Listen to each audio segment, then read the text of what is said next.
Hello, everyone. Welcome back. So I should say, afakim, afakim.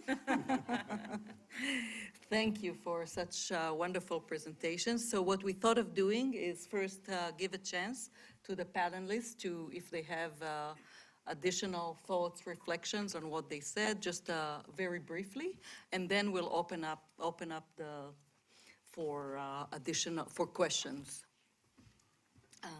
So Avi, would you like to start? Any additional words you would like to say?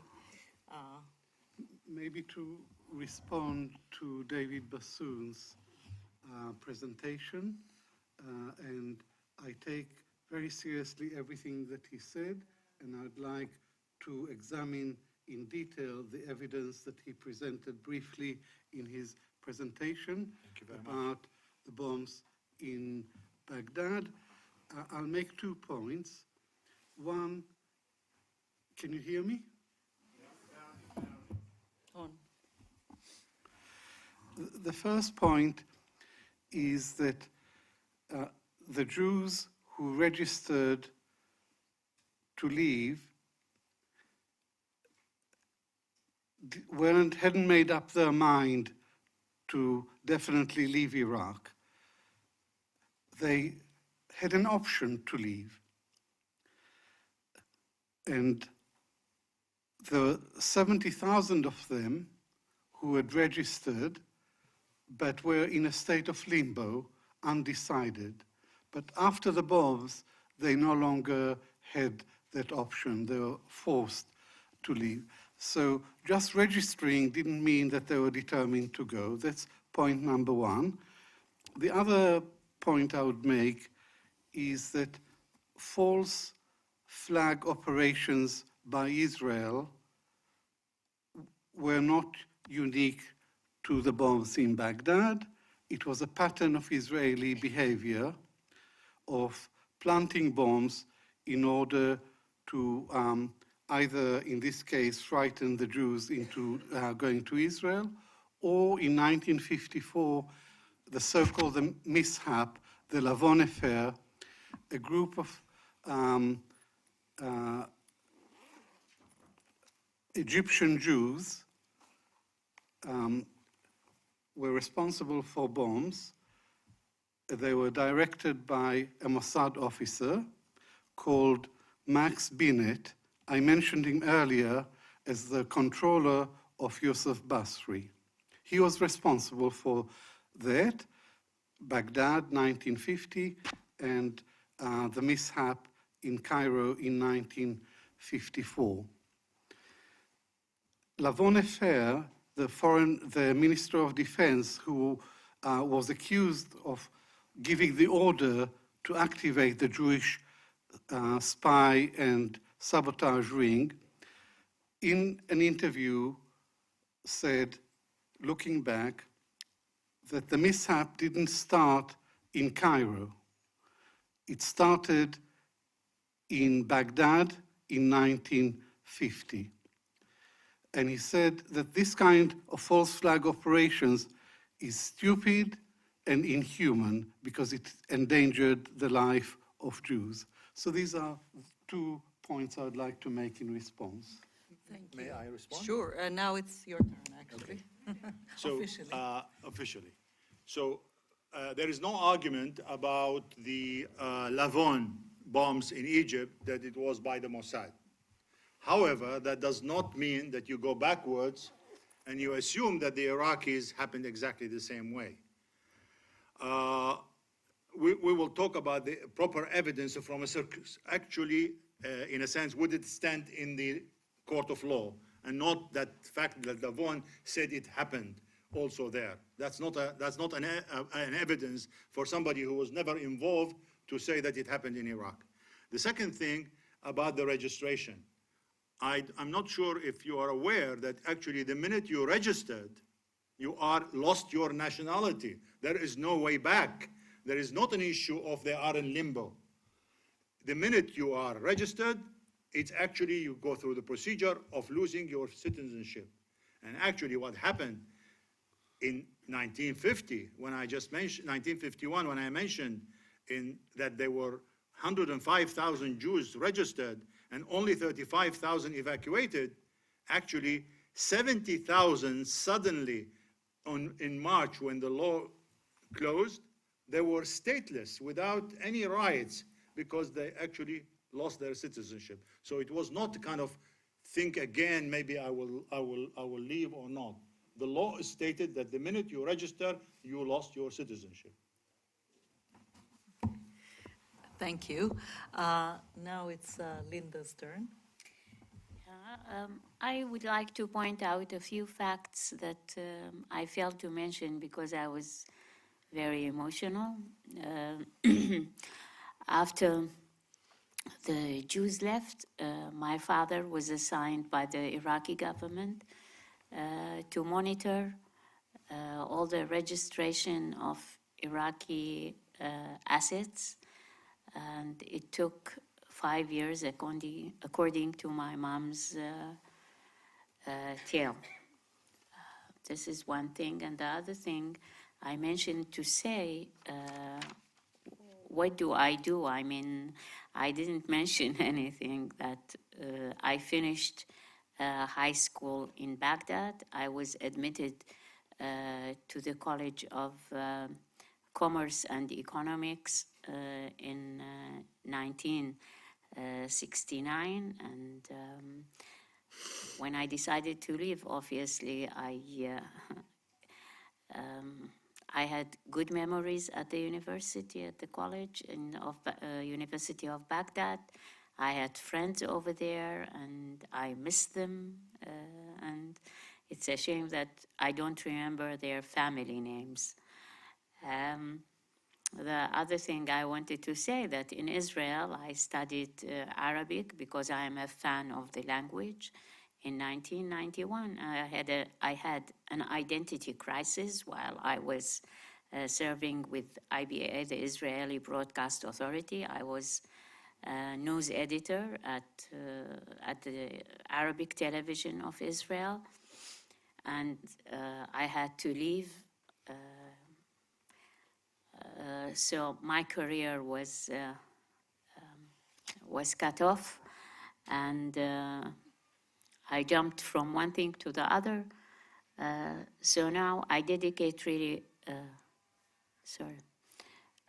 I went to Harvard School on a stipendia where I studied master's degree in public administration after I had my master's degree in the media in the Hebrew University of Jerusalem, and I'm glad that I came back to the Arabic language after my crisis, and I enjoy very much writing in Arabic, publishing in Arabic, and I always say that although I'm not an engineer, but I build safe bridges. Thank you. And now, Sami, please. I thought we were answering questions. Or First, just minor reflections. minor. Well, if I dare talk about the category that's been in dispute, that category of the Arab Jew. My view, tentative, is that the category of the Arab Jew only makes sense in Israel. That in fact, historically, in recent history, the category Arab itself was highly ideological. That in fact, most people in the Arab world did not think of themselves as Arabs. They spoke Arabic, but Arab, it isn't that they rejected Arab, it just wasn't an important category, except when it became an important category in Arab nationalism. So in fact, in Egypt, the famous journalist Ihsan Abdul Qaddous wrote in his memoir that Nasser told us that we were Arabs.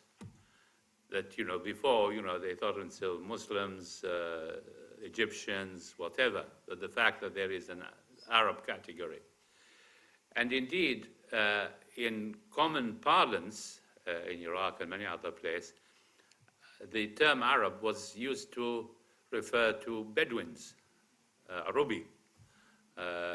And so, in fact, it's only when it became part of Arab nationalism and the Arab nationalist ideology that it acquired its identity element.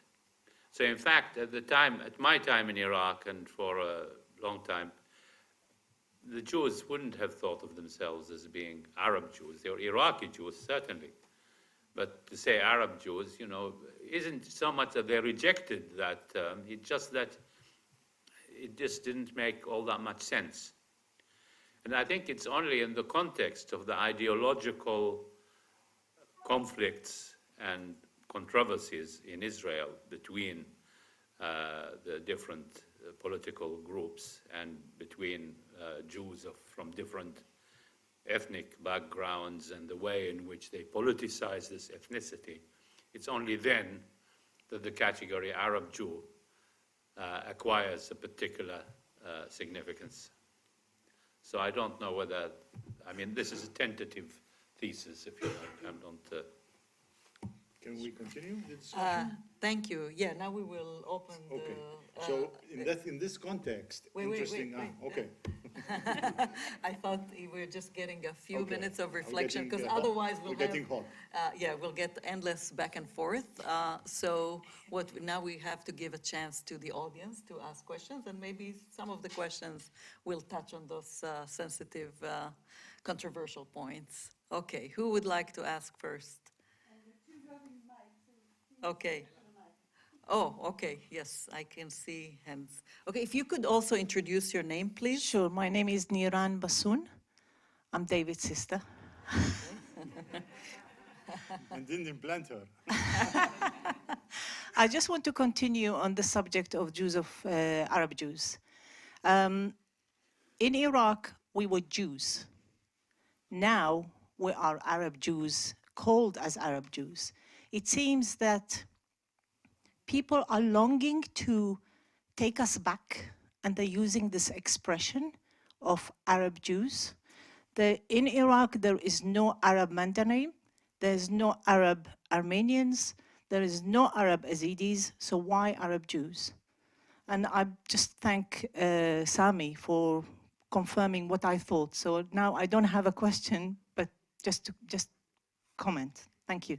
Okay, anyone on the panel would like to respond to that? Yeah, my dear friend and the late Professor Sasson Somer is one of those intellectuals who used the term Arab Jew. Interestingly enough, he used it on his Baghdad yesterday in the English version. He wrote The Making of Arab Jew. In the Hebrew version, it's not there. And in the Arabic version, he said Mudakkarat Yahudi Iraqi. He had an interview with Al-Mog Behar, and basically what he said, that nobody can call himself, he is the one who mentioned that word, Arab Jew also, but he said, no one can mention this without being in the context of an Arabic culture. In a sense, somebody who did not grow up in an Arabic culture, spoke Arabic at home, learned al-mutanabbi al-mu'arrib called ze, he cannot call himself an Arab Jew if he doesn't know Arabic or speak Arabic. So by definition, everybody more or less in the second generation and third generation in Israel, they are not Arab Jews. You can only discuss it in the context of maybe culturally Arab Jew or Jews from Arab countries, or maybe as a protest against the other, the Ashkenazi. This is how I see it. Okay, thank you. Next, Yossi. Well, you will have to introduce yourself. Okay, Yossi Yona, former member in Parliament, Israeli Parliament, until a few months ago, and a faculty member at the Ben Gurion University of the Negev. And I want to begin by thank you very much, the organizers of this conference. I'm enjoying it immensely, and it's very interesting to see how the past still, stirring so much emotions among us Iraqis and on Iraqis. So it's, and I'm sure that I'm going to enjoy it, furthermore as the conference proceeds on. So with your permission, I want to share with you an anecdote. I have no memoirs because I was born in Israel, but my mother has a memoir, and I'm kind of registering it as to the issue of the Arab Jew. I've been interviewing her for quite a long time, and one of the occasions said, "Mom, how come that you know all these, Arab songs and stuff like that?" So on one occasion, she said, "Well, because I'm an Arab." But then there's another episode having to do with the Farhud. And I said, "So what happened with you, in Ramadi?" My mother actually was born in Ramadi. And she said, "Well, the Arabs helped us. I said, "Well, what do you mean Arabs? I mean, the Arabs persecuted you." And she said, "No, you don't understand. The Arabs, they are the people in the desert, in the villages. The people in the city, we don't call them Arabs." So I said, "Well, what do you call them?" "Hadriyin," which means city dwellers. So I said, the city dwellers were persecuting us, but the Arabs, like more kind of Bedouin, so on, they were helping us, against the persecutors. So just, something that you want to take into consideration when we're thinking about that. Now I have a question for this kind of clash of versions. Shlaim talked about clashes of civilization, and that we had here also a clash of versions vis-a-vis who is responsible for planting the bombs. And you didn't, I think that you're aware of that Esther Meir Glitzenstein has written a book on this subject, and I had some talks with her. What is her interpretation of that? And it's something that goes between the two versions. And she said, it is not the question, it is not the only question whether Israel is responsible or not. There is another possibility. And I said, "Well, what is the possibility that you're entertaining?"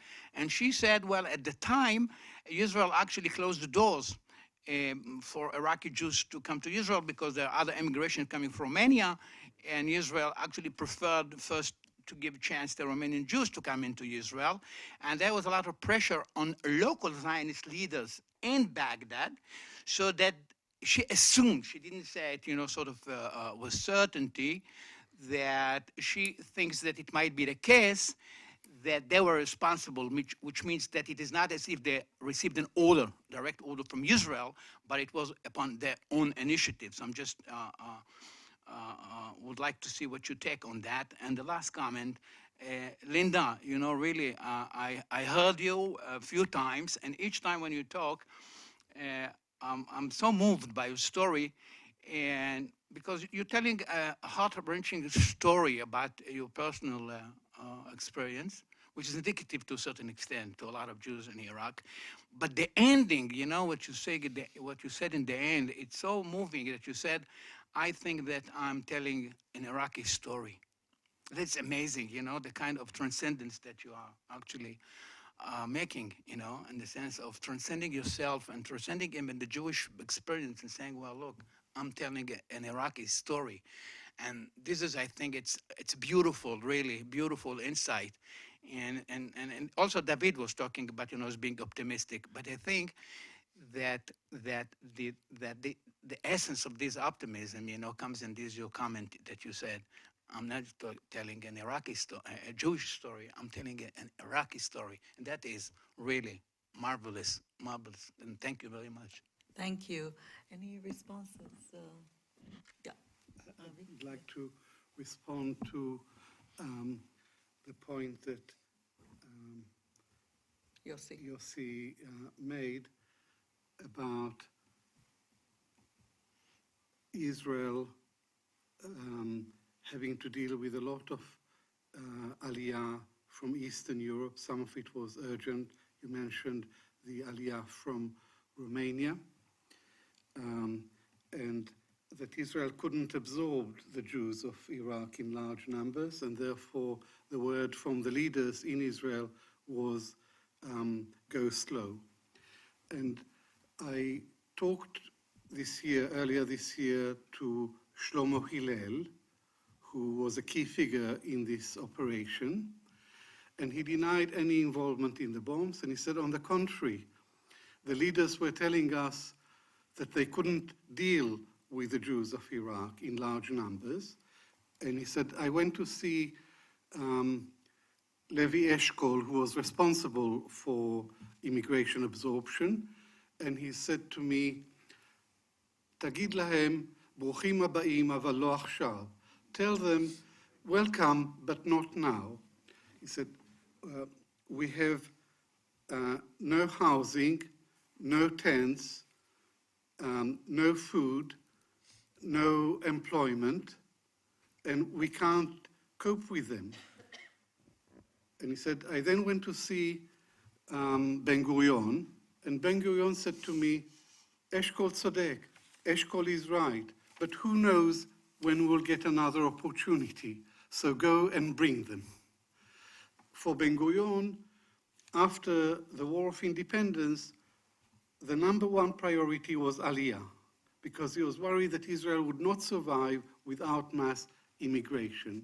So I think the imperative, that there were conflicting voices, but the overriding imperative was to bring the Jews from anywhere as quickly as possible. Thank you. And Linda, would you like also to say? I just would like to thank Yossi Yona that he is so supportive. Thank you. Can I respond to this? Okay, go ahead. So really we should separate the two issues. One issue was were the Jews of Iraq forced to come to Israel by the fact that the Jews or Israel, the Mossad, threw the bombs. We have shown in the timeline, and this is very important, the timeline, that it's got nothing to do with the fact that by the time Mas'ouda Shuntob bomb happened in January, mid-January, already 90,000 Jews registered and were ready to leave. Now, Israel was slow. In the beginning, it sent 1 or 2 planes per day, and really after these started a threat of Nuri Said that they will throw them on the Jordanian border, and King Abdullah at the time refused because he said it will be massacred by the Palestinians who are already refugees in Jordan or in the Kuwait, and he basically threatened this going to happen. Now, there is always that possibility that a Zionist element in Iraq could have thrown the bombs after March 1951, in a sense, because of the slowdown. But this is also counter to that version. Also, the Iraqis did not want the Jews to stay there, because as we mentioned, that the fact that 105,000 Jews already registered and only 35,000 immigrated because of a slow intake with the airplane, those 70,000 on 10th of March 1951 actually were stripped from all rights, including the properties. Suddenly, all these Jews who came from all around Iraq, from Kurdistan, from Mosul, from Ramadi, from all these things, descended on Baghdad. The Jewish community had to take care of them, waiting for to be evacuated. So, yes, I cannot say 100% that some Zionist element, Iraqi, could have thrown a bomb on Stanley Shashua building in June 51, but it's a very unlikely scenario. That's why Esther is saying she cannot confirm 100%. But the point of argument goes back to the issue that Professor Avi mentioned, that we were forced to leave Iraq because of the bomb. That's where the argument, in a sense, Israel was not trying to encourage Jews to leave Iraq by throwing bombs to them. On the contrary, it coincided with the Romanian immigration. There was fear that Romania will close the door. But at the end of the day, Israel said, okay, let's have both of them. But the process of evacuation was slower. That's really the point I wanted to make. Thank you. Okay, Zvi.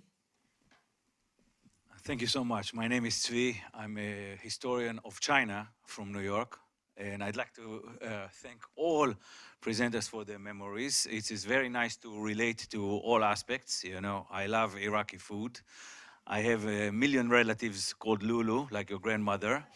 Yes. And I had Naima. what? And Naima. And Naima, and Surya, and Ramziya, and Naim, and Azra, and Hasqel, and everybody. I have a daughter named Lulu. I love the name.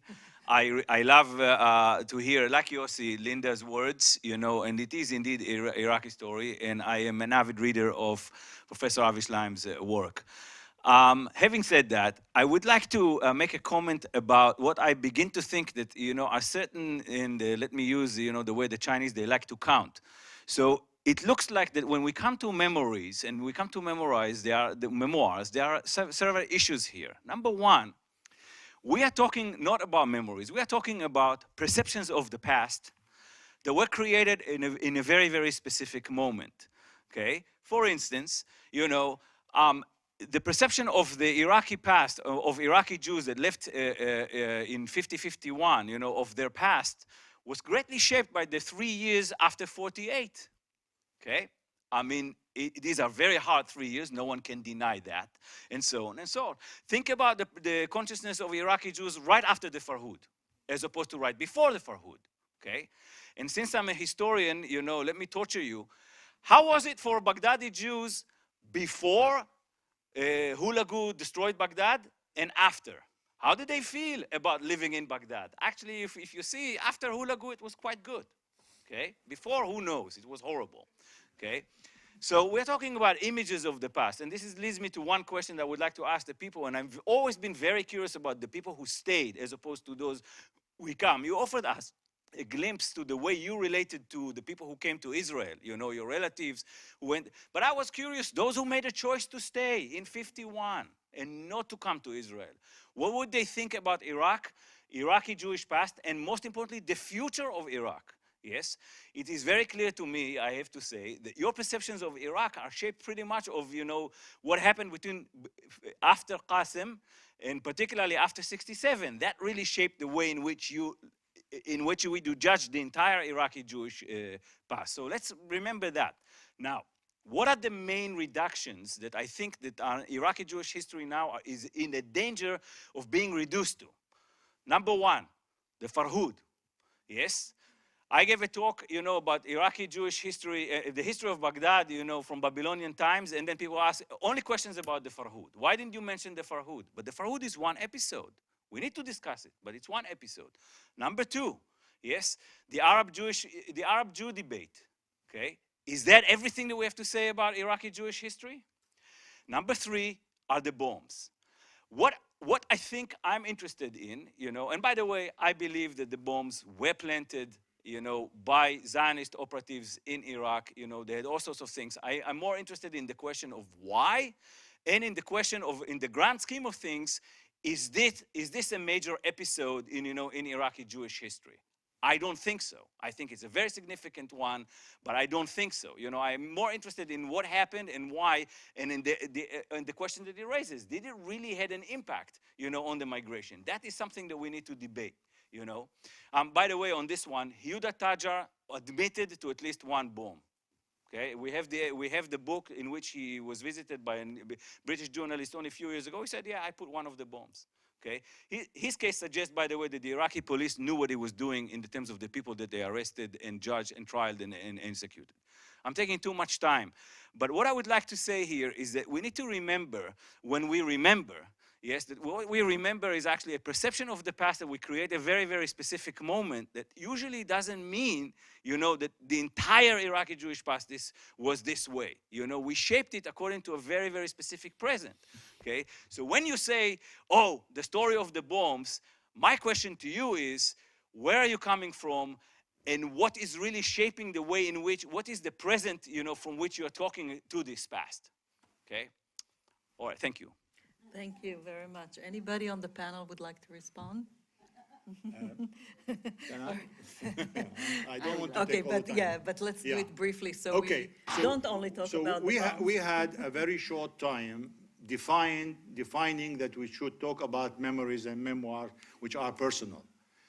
First, let me say a statement because people think our experience as Jews, okay, today I think we consider ourselves lucky compared to what happened in Iraq with other communities. Now, if I go back, the Jews had a golden age at the time of Faisal I. They were actually part of the builders of Iraq. What happened to them in the 30s, which influenced by the Nazis, is actually the beginning of the deterioration in the situation of the Jews, and the 1941 was actually the culmination of this. Now, the Farhud is part of the collective memory. Now I am product of the 1970s, which means the question that you asked very rightly is why we stayed, okay? Now, my father thought of himself as an Iraqi nationalist. One day he will come, it will come, and Iraq will be liberal, democrat, equal for all the people. You know, looking at it in the context, I think he was a dreamer. He was not a realist. But that's one of the reasons why he actually stayed. The other reason is remember, he was in the newspaper. So the news started coming from Israel, how bad the situation is in Israel. In those first few months, news started filtering to the Jewish community that please do not come, okay? So my father was in the know-how, so maybe that is, I'm speculating here, maybe that is the reason. Now, between 1951 and 1958, things settled down, okay? Jews were not allowed to go to universities, some of them they could not travel, all sorts of things. 1958, we call it the second golden age of the Jews, in the sense it was really, Qasim had created certain feeling of equality. Now, some Jews had the right mind within the context of history that they took advantage of that period and left. So when we were 8,000 in 1950, in 1957, we were about 5,000. And when the door closed, we were 3,500. Now, after that, we were stuck. In a sense, we couldn't leave. So one has to look at each period to understand actually what happened. The history of the Iraqi Jews is a long history. It's not the Farhud, it's not what happened in 1967, but within the limit of our conversation, we talked about our own personal experience. You know, personal experience of Linda, personal experience of Sami. We did not, if you want me to have a lecture on the Iraqi Jews for the last 2,500 years, I can talk about that also. Thank you. Sarah. Sorry. Sorry. Avi also wanted to say something. A comment about the Farhud. Yeah, and then Comment Sarah. about the Farhud. It was a tragic episode in Jewish Iraqi history, but we shouldn't organize our understanding of the long term by reference to this one event. And Ella has warned against the ghettoization of Iraqi Jewish history, because the Jews in Iraq did not live in ghettos, and she warned against the pogromization of Iraqi Jewish history, which is to interpret Jewish history in Iraq as being one series of pogroms. And Orit, in her book, The New Babylonians, strikes the right balance. She says the Farhud was a complex phenomenon. It wasn't a straightforward manifestation of pervasive Islamic anti-Semitism. And in the mixed neighborhoods, in particular, the Muslims did their best to protect their Jewish neighbors. And there are many instances of that. In my own view, the real villain behind this tragedy was the British ambassador, Sir Kinahan Cornwallis, because to suppress the rebellion of Rashid Ali al-Kailani, Britain sent 2 lots of troops that converged on Baghdad, and he ordered them to stay south of the river. And it was during those 2 days when there wasn't a single policeman on the street that there was a complete breakdown of law and order. The reason he told the British army, the British forces, not to go into Baghdad is because the regent, Abdul Ilah, was restored. and he didn't want Iraqis to say that he was restored on Jewish bayonets. That's why he gave the order. So he's the real villain of the story, and my parents didn't like him, but they couldn't pronounce his name.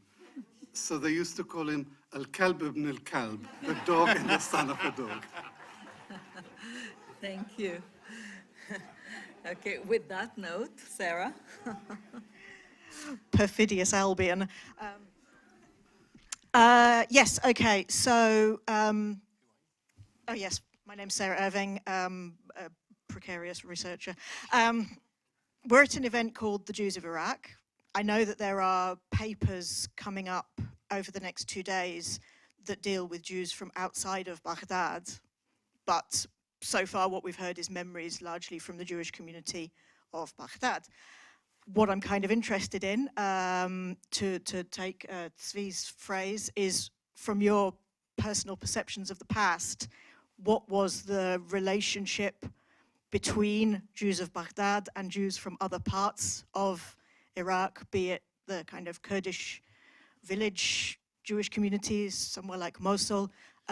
How much were their connections? How much do they appear in your memories of growing up? Thank you. Anybody would like to? Well, as far as I remember, I didn't hear of any Jews living in North Iraq, for example. To my best knowledge, the majority left Iraq to Israel. But I heard of Jews from Basra. I met them. In Basra, there was quite an impressive Iraqi Jewish community. And there was another very small community in Diwania. But after 1950, the majority really came to Baghdad, apart from the Basra community. That was a bigger community, and they stayed behind until, the end. They were part in Diwania, who actually were basically forced after the 1967, and they expropriated, for example, Akbar Ma'mal Tabuq, the largest brick factory belonging to the Muallim family. But as Linda said, that by the time we were there weren't really But do you any... have memories how the family talked about those The- Jews who lived outside Really, of Baghdad, or how they, The Jews of Kurdistan, it's really completely different. In a sense, they were really not seen as a part of the Iraqi Jewish community, in the sense the Arabic-speaking Iraqi Jewish community. They spoke Aramaic, okay? There were places like, they were in Mosul. In a sense, they were part of, sorry, may I have said something? They were part of the Iraqi Jewish community, but not in the sense of what they call it, the Arabic-speaking Jewish community, and there was no real much contact. There are more, all in terms of Hadara, there are more villagers, and basically were agriculture, compared with most of the Jews who spoke Arabic. They were more urban and concentrated in the big towns of Baghdad, Basra, Mosul, maybe some in Sulaimaniya, Amara, some in Ramadi, but largely out of the 135,000, maybe about 85,000 were in Baghdad, and to a lesser extent. So there were less contact, but on family level, at some stage, by the way, Mosul, from a religious point of view, competed with Baghdad originally on the Talmud Torah and all those kind of things. So I don't know whether I answered your question. yeah, and Sami also wanted to respond to Well, this there question. were many connections depending on region and point in history. To start with, from Kurdistan, a very important connection of the poorer Kurdish Jews to Baghdad is they supplied domestic servants. So in fact, a lot of Right. Baghdadi Jewish families had maids, mostly girls, from Kurdistan. that was one. The other one was the folklore of the Jews from different cities, in particular between Baghdad and Mosul. Between Baghdad and Mosul, for all Baghdadis and Moslawis, there was this kind of banter of stereotypes. You know, the Moslawis were like the Scottish stereotype here. The Moslawis were tight with money and Tight-fisted. misers and so on. And the Moslawis would say the same about the Baghdadi Jews. I remember as a kid walking with my mother in the market in Mosul one summer, and it was predominantly Jewish storekeepers, and they were satirizing us Baghdadis, and one would shout to the other, "Esh kanat al-ashwiyi," what did they have for supper? And the other would say, "Khubz sh'ir wa shimzi," barley bread and watermelon, you know. So anyway, there were these stereotypes. And you know, when I said to my mother how much I liked garlic in food after I've been here, and she said, "Oh, that's terrible, it's just like Moslawis." And so you have all these, and then of course, in places like Diwaniyah and Samawa, there were quite a lot of, what happened in terms of history is a lot of rich Jewish families settled there. I think Orit is going to research that, who then were landowners and, you know, became notables and, you know, very important figures in these areas, which was quite different, let's say, from the Jews of Ana and Rawa, who were really, the people in Baghdad would say, "Hadol Bedu," they're Bedouins, you know, they even dressed like Bedouins. So that was quite different from the sort of big families of Basra or Diwaniyah. Anyway. Thank One you. sentence, if I may. Okay, yeah, please. I had a Kurdish Jewish nanny, and on her watch, I fell off my high chair and hit my head on the stone floor. My father wanted to fire her, but my mother, ever the optimist, said that the fall probably stimulated the development of my brain, and that's why I became so clever. And she was right, wasn't she? You said it. Thank you. David, I thought David wanted to ask a question, yeah? I think it's natural in a session devoted to memory to focus on the past. But we have a special group of people here who have quite strong emotional past memories of Baghdad. I'd like to ask them how they feel that the Iraqi Jewish community can play a part. Is it likely ever to play a part in the future of Iraq? Thank anybody? No. Yeah. David, may I answer? Please go. Thank you. Linda, انت بدي. This time you start. Thank you. With the future, she will start. Yeah, I will start with the future because I'm interested in the future. I believe that the Iraqi Jewish community, wherever is situated in Israel, in European countries, in the US, I think we can influence what's going on in Iraq. First of all, we see the publications in Iraq talking about Iraqi Jews, how they miss Iraqi Jews, how they think that they have been so relevant in building modern Iraq. And I can tell you personally that I get a lot of calls, emails, messenger. They are all on the digital media, trying to understand who are these Iraqi Jews, what they did, how they feel, if they remember Iraq. It's very relevant to them. They are very touched when they see Iraqi Jews talking Arabic, the next generation. They have positive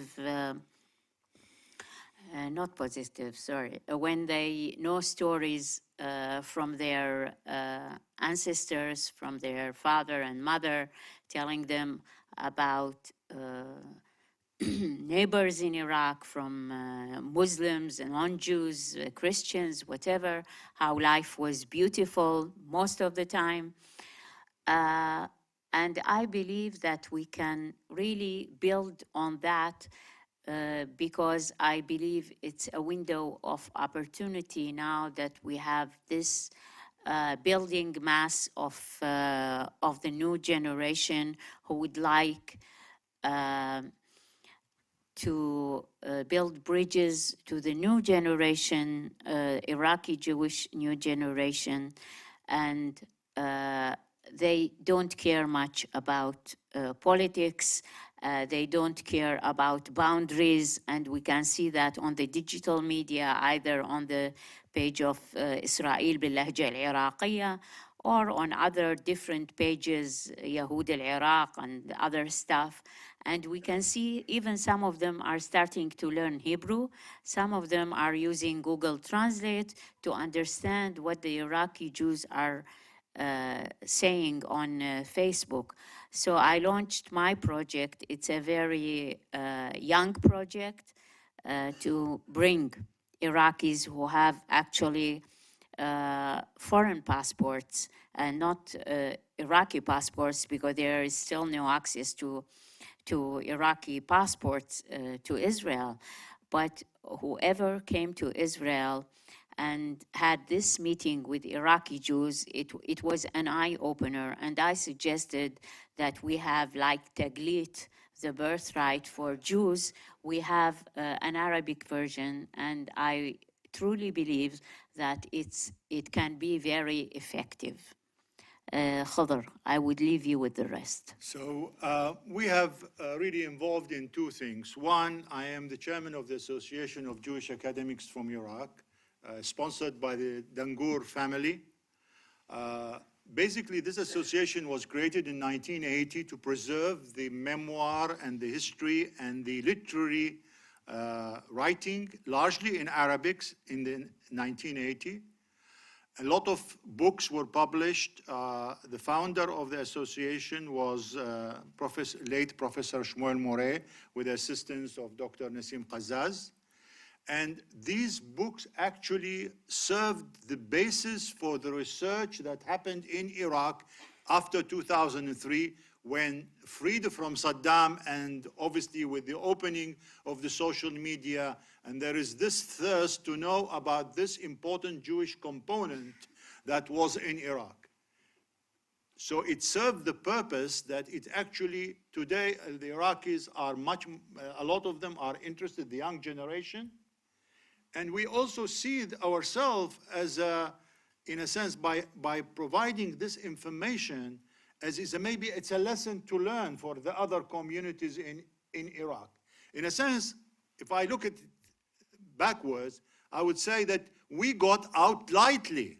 The Iraqi Jewish community did not really suffer that much compared with what happened in the last 20 years, whether in the last 10 years with the Yazidis and the Sabia and the Christian and all the components of the Iraqi society. We are just an example of this mosaic of Iraq that was destroyed piece by piece. Unfortunately, they never learn. The second thing, I am on the board of trustees of the Museum of Babylonian Heritage Center. This is actually preserve all the histories and artifacts and so on. And we have all the time Iraqis, non-Jewish, visiting the museum, particularly if they have non-Iraqi passport. But even with Iraqi passport, sometimes we can get them, but obviously you have to be very careful.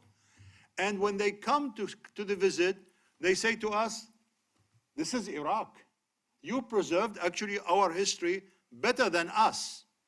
So in a sense, although we talk about the past, the reason why you talk about that, because at the end of the day, you have to learn from it for the future. And for us, we see ourselves the last generation who actually born in Iraq. We extended the 1950 by another 20 years. The history of the Jews of Iraq did not finish in 1950-51. It finished in 72, 73 basically.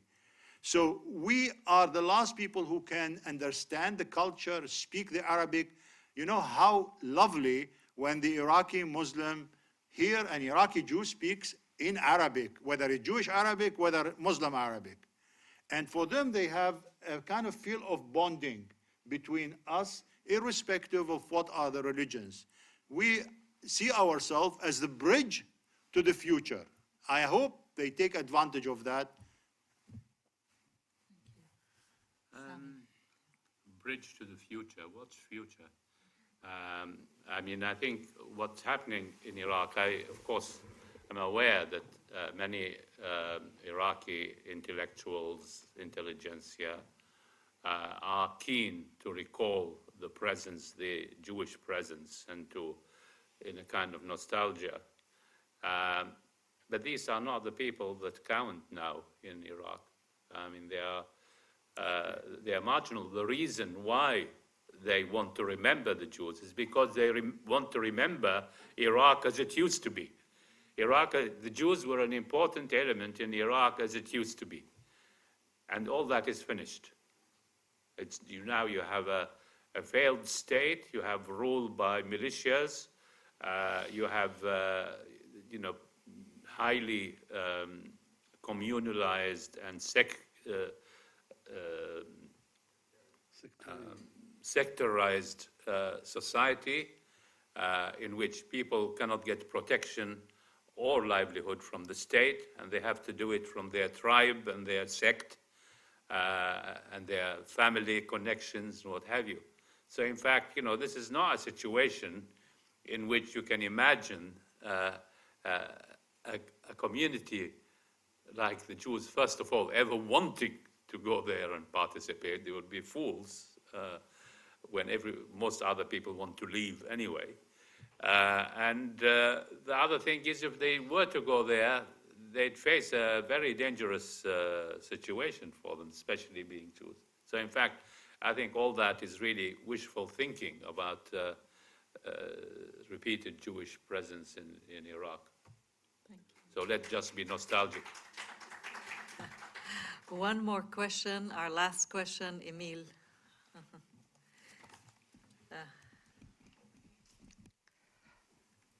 Thank you very much. Really, I wanted to confirm what Zvi was talking about, right?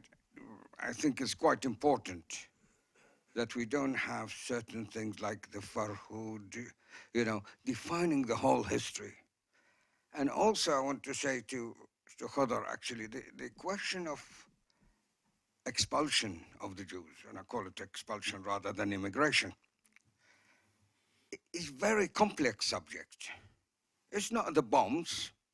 Well, it doesn't matter whether the Jews put the bombs or the Muslims put the bombs. It's not, the bombs is just an event amongst many things. But the subject of the expulsion that caused the expulsion is quite complicated. And, and it's not a single item that did it. You've got to take all the items you mentioned in the 30s, from 1933 to 1950, and you take all these items, that would define why that expulsion took place. Thank you. And we are tending to oversimplify this from one side. On the other side, we come to a question like the Arab Jews, and we tend to overcomplicating things. It's semantics. It's just an expression. You like it, use it. You don't like it, ignore it. We don't need to get all het up about few words that are used, Thank you very much. Okay, I will give a chance now to our four panelists to respond. Okay, one more, and then you can respond to both questions. Okay, Fadali, yeah. Our final. Yes, to go back to identity about the Arab Jew and so forth, I think, Sami put it in a very good context and explained it academically. However, I would like to make one comment addressed to Sami. When he talked about his 3 teachers, one of them is my father, Muhammad Sharara, he mentioned Muslim teachers. Now, my father would turn in his grave if he heard What, sorry, that I he didn't was hear a that. Muslim teacher.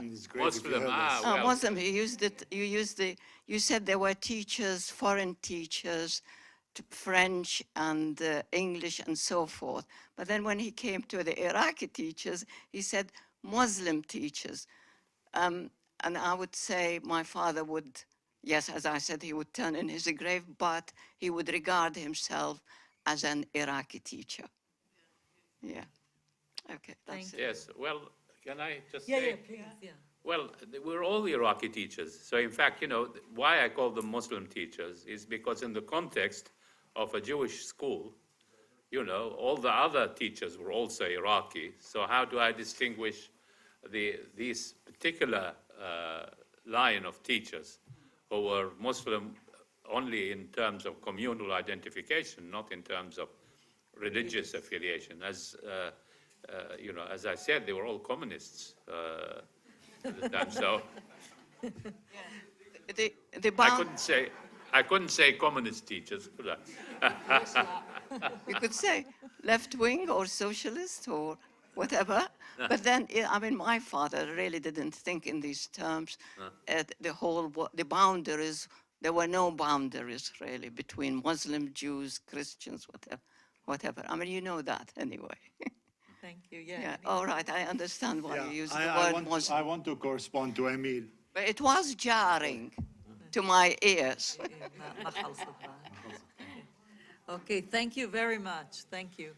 So, Dave. Yeah, I want to respond to Emil. An identity it's your own property. Nobody can argue with it. If you want to define yourself as an Arab Jew, semantic or not semantic, you are entitled 100% and your definition of it. I don't call myself Arab Jew. I am called myself Iraqi Jew, and that's it and finished. Okay? Second thing that you mentioned, yes, the whole issue of the immigration and expulsion, whatever you want to call it, it's a much complicated issue.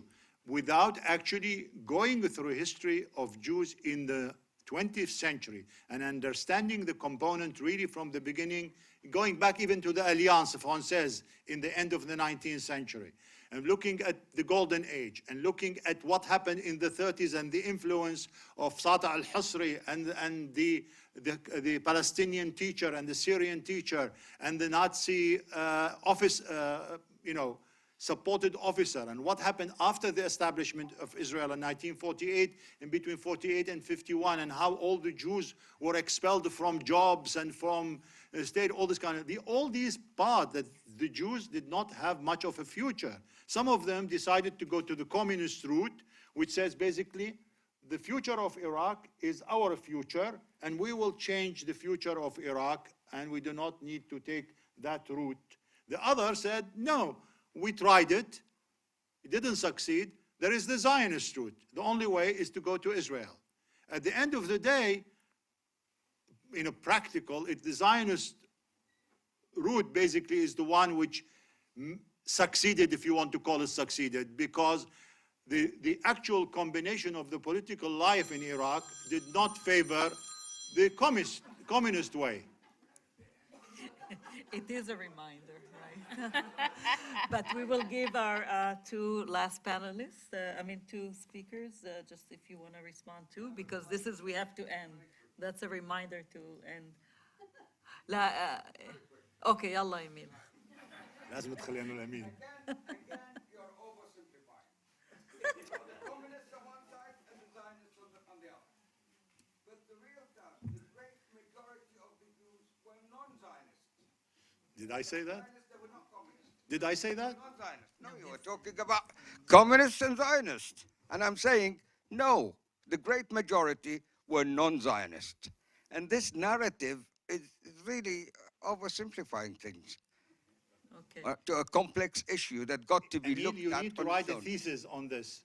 The issue that most of the young people took those routes, not the community. The actual leadership of the community ended in the hand of the young people, not in the established community. That's what happened. Okay. And, no, but we're supposed to finish. So I'm giving you the two, Avi and Linda. Linda, Avi? No? Khalas? Avi? Well, Okay. I'll speak for Linda. Linda is a bridge builder, and I am a great believer in bridges. And my hope was that the Jews of Iraq in Israel, and the Jews, not just of Iraq, but the Jews from all the Arab countries in Israel, would serve as a bridge between Israel and its neighbors. But it was not to be. And in Israel, the majority of Iraqi Jews vote for the Likud. They've moved to the right, they've become very anti-Arab. It's a question whether they brought the hostility and suspicion of Arabs with them, or whether they were indoctrinated in Israel to view the Arabs in this very negative way. It's open to debate. What is not open to debate is that Israel has never used its Oriental communities as a bridge to the Arab world, and this is a matter of very serious regret to me personally. Thank you. I'm sorry. I would love to. I see Jews fighting with themselves, and I'm a Muslim, the only one who want to ask.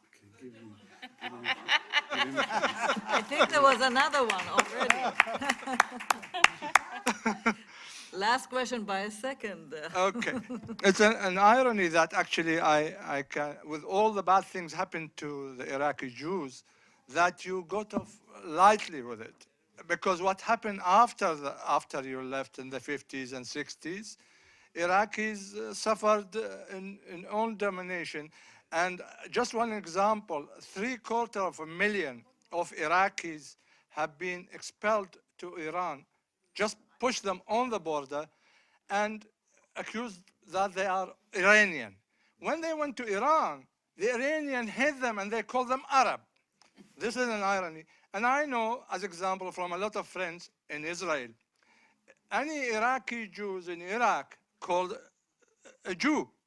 But when he went to Israel, they call him Iraqi. And the same for the Moroccan, and the same for the Syrian, and so on.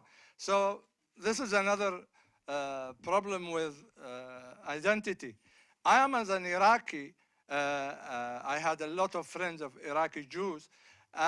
I don't consider myself Arab, although my name is Ziya, which means a very Arabic name. It means my father, my parent believed in naming me an Arab, but I am not, I don't feel I have a cultural, I speak Arabic, maybe culturally a Muslim, but a lot of Iraqis, they don't really feel are Arabs.